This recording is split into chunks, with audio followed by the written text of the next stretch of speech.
Hi, I'm Angie Machado, joined with Amy Schwartz with BeaverBlitz.com. We are here at Research Stadium after the Beavers' 35-32 win over Big Sky Conference Portland State. Amy, I don't think this game turned out the way either of us thought it was going to. I mean, my prediction was a 34-14 Beaver victory. I predicted 35-10.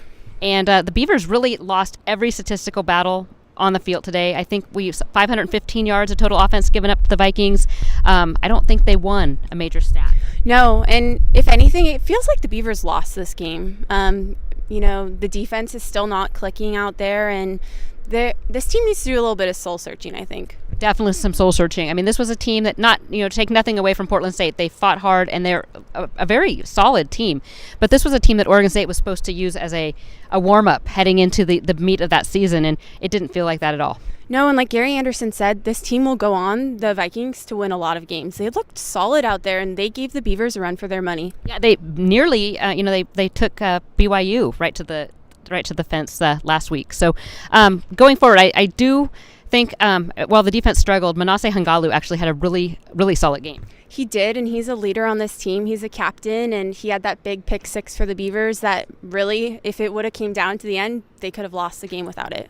And then looking at the offense, the Beavers did use both Jake Luton and Daryl Garrettson. Both had turnovers.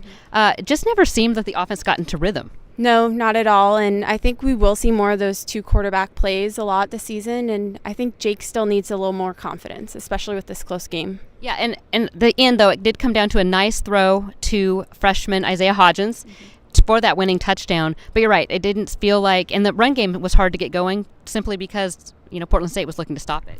Yeah, and Ryan Nall said, teams know that they have that loaded backfield, so they're still waiting for that to click. So, how many more games is it going to take for this team to jive up? And Gary Anderson said, we still need fundamentals, so it's a little concerning right now. Very concerning. I mean, when you consider this team has been through a month of fall camp, and it's not like it's not a real new team, and we heard all through fall camp from the defensive side of the ball, both players and coaches, how the D-line was going to be better, stopping the run was a priority, and Portland State gashed them today. Stay tuned to Beaver Blitz for all the latest as we continue to break down the game film from this Portland State win and start looking ahead to Minnesota.